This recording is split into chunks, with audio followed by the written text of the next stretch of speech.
Hi, I'm Dr. Robert Brady, orthopedic spine surgeon. Thank you for joining me for my presentation today. Today we're going to be discussing minimally invasive robotic-assisted spine surgery.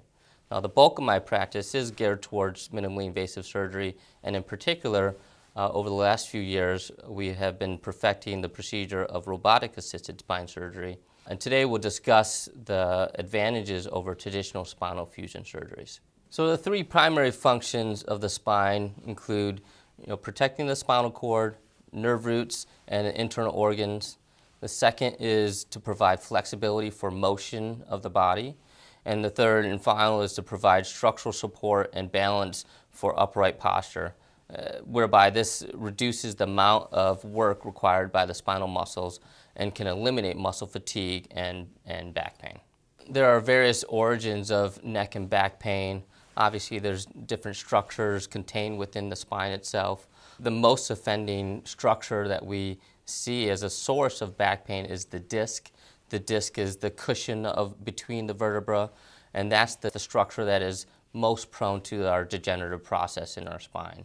As we age, the disc starts to lose the water content, and the disc starts to degenerate, and that's what causes the bulk of our problems. As the disc starts to degenerate, the room for the nerves are contained between the discs. Those nerves can get pinched, and that's what can give you the nerve pain, what we call sciatica, and that can create a fair amount of pain. And that's traditionally the most common reason that we operate on patients who have not only back pain, but they have radicular pain or sciatica. The other structures that cause pain are the annular ligaments, the spinal nerves, the facet joints, which are the back joints in the spine. That's where the arthritis typically settles in.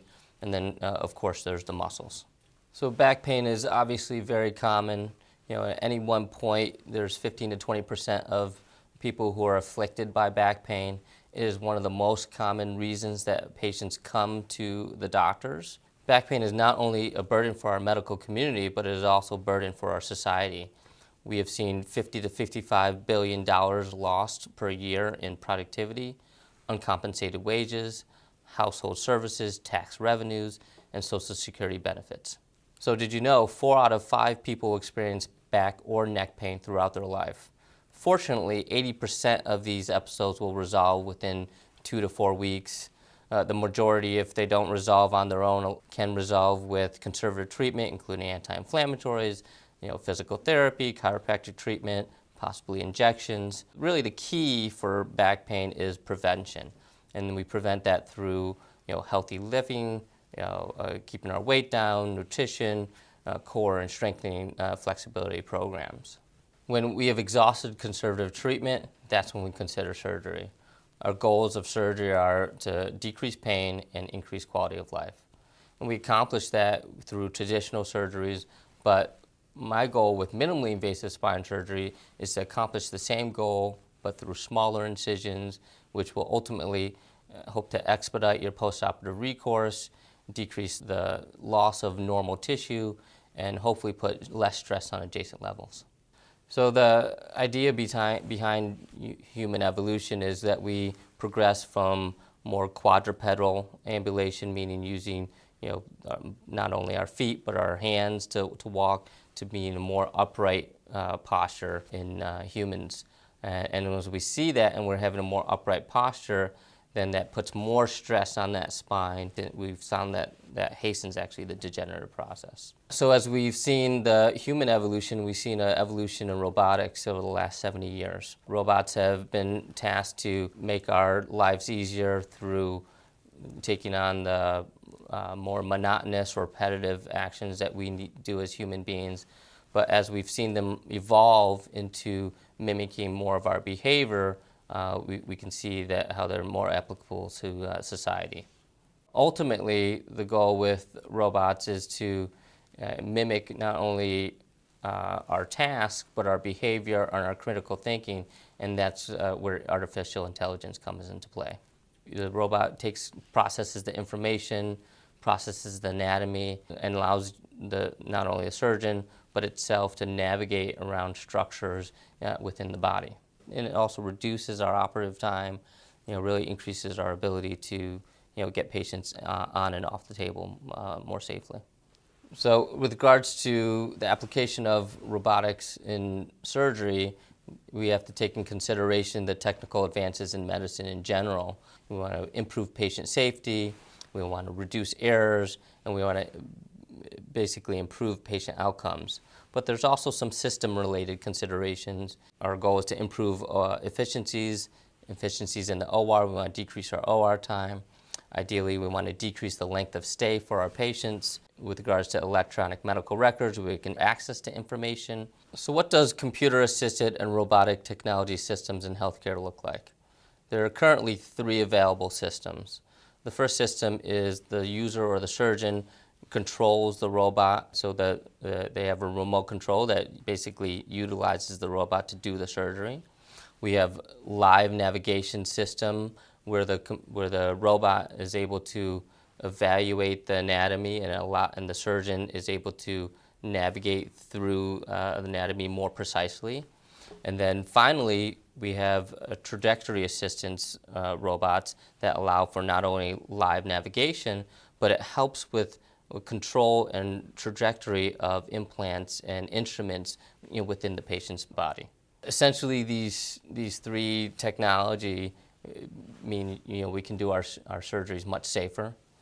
We can hopefully decrease the time that we do our surgery, and ultimately we can decrease the amount of destruction of normal tissue by doing it through smaller incisions, which is finally the final outcome is increasing patient outcome. So robotic surgery really is here to stay. It's utilized in multiple facets within surgery, not only just spine surgery, but general surgery, OBGYN, urology. So there's multiple facets to the use of robots, and it's really becoming really universal. I have also seen an evolution of my practice whereby in the beginning of my practice I did much more open surgeries. We had open laminectomies and fusions where we're taking down the muscles and removing bone and ligament and placing the screws into open wounds, which was a successful surgeries, but also caused a lot of destruction in normal tissue and may prolong the ultimate recovery. Our goal is to do the same surgery, but through smaller incisions, accomplishing our same goals of taking the pressure off the nerves, stabilizing unstable levels in the spine, and doing it really ultimately safely. So if you compare open laminectomies and fusions to minimally invasive spinal fusion surgeries, we've seen a significant decrease in our pain scores compared to the open surgeries. And what we've also seen is that the fusion rates, which is our ultimate goal, has also been similar or better using minimally invasive spine surgery techniques. So the ultimate goals of minimally invasive fusions are to do the exact same thing that we do with open surgeries, but through smaller incisions.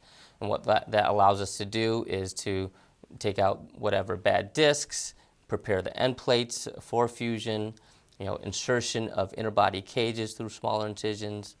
We want to disturb the nerve roots and the dura as little as possible.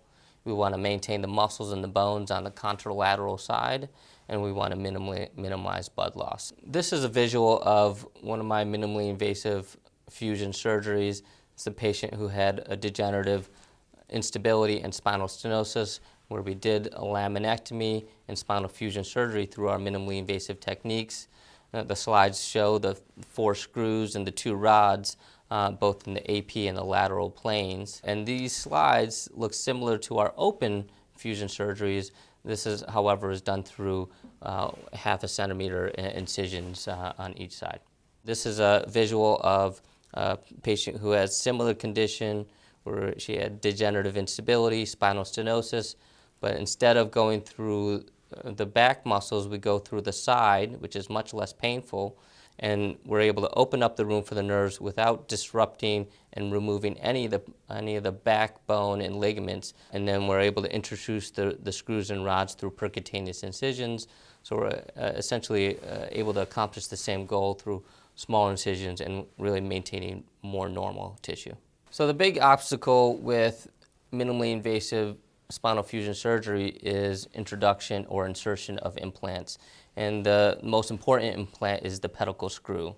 And this is basically an implant that connects from the back to the front of the spine.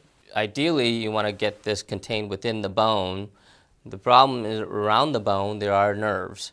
And so you want to make sure that you place the screw accurately. And so that's really the key with these minimally invasive surgeries, is the insertion of these screws without injuring nerve roots, spinal cords. And so that's the key with visualization using the either fluoroscopy and now the robot in our surgical techniques. So what you see here is our setup for introduction or insertion of the pedicle screws using biplanar fluoroscopy. So this is 2 X-ray machines that allows us to see exactly where we're placing the screws. Ergonomically, there's not a lot of room for the surgeon in the room, and radiographically, there's a lot of radiation when you have 2 fluoroscopy machines. This is a visual of the robot that I utilized during my robotic spine surgeries. This is a multifunctional robot that allows for me to navigate in a live fashion and assist me with the trajectory to place implants, under my control. The advantage of utilizing this robot is that we can take preoperative images, preoperative CT scan, and we can plan out our pedicle screws. We can also use intraoperative CT scan, and we also can use intraoperative fluoroscopy. So it's really very versatile. So this robot allows us to have unique real-time information. We're able to see the live anatomy. There's force sensing technology, so if we're placing the screws and we're placing too much force on the robot, it will give us feedback that we can listen to.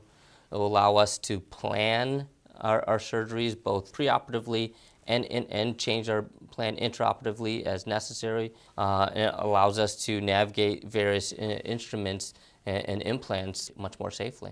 So the study that we used to approve the robot was a multi-center study using 10 surgeons. In essence, the study showed that we improved screw placement accuracy. We actually increased the diameter and the length of the screw, so we are able to accommodate a more anatomical placement of the screws, where we had 0 breaches of normal anatomy with placement of the screws using the robot. And we reduced our minimally invasive procedural time. One of the most exciting conclusions for this study is that we were able to significantly reduce our radiation exposure during surgery. So by eliminating intraoperative biplanar fluoroscopy, the patients have significantly less radiation exposure, and over time, a career of a surgeon will significantly decrease their radiation exposure as well.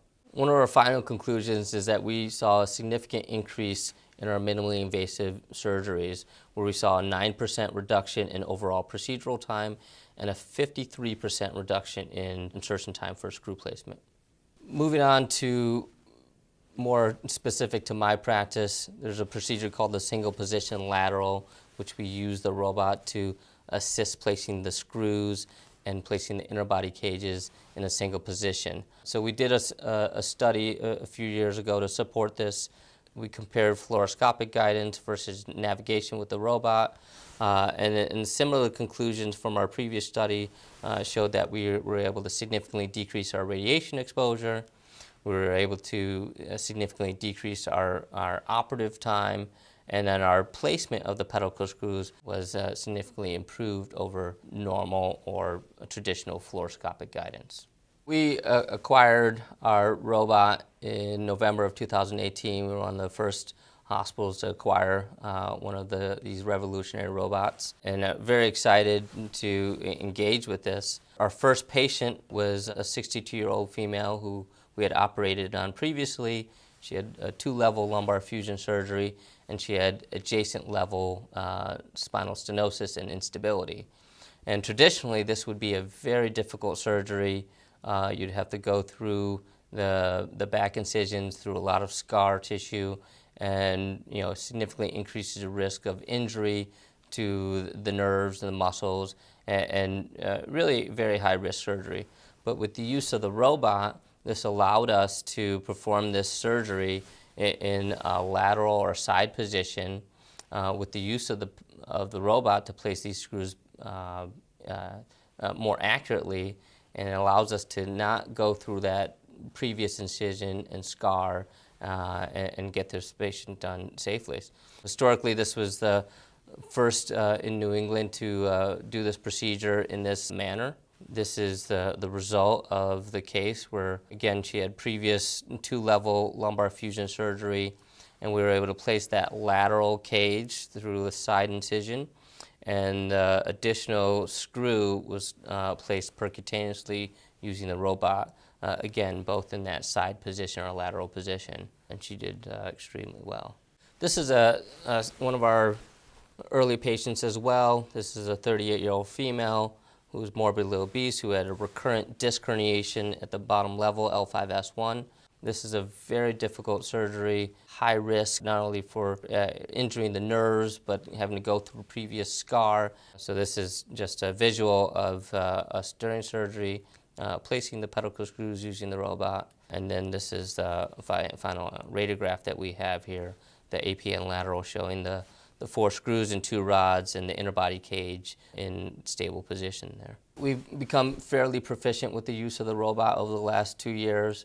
We've really now performed over 150 spinal fusion cases using the robot, and very happy with the accuracy and the ultimate result, which is increasing patient outcome. So this is a patient who has what we call a high-grade spondy. Spondy is basically instability in the spine, and as the spine becomes unstable and collapses, that puts pressure on the nerves and creates a condition called spinal stenosis, both of which cause both back pain and nerve pain. And so this patient who was debilitated by this condition, and so this was placement of the lateral cage and the 4 pedicle screws and 2 rods that help connect it to give them a stable spine. And this was done in a single position. Not only can this be applied to single-level disease, there's often patients have multi-level instability, multi-level spinal stenosis.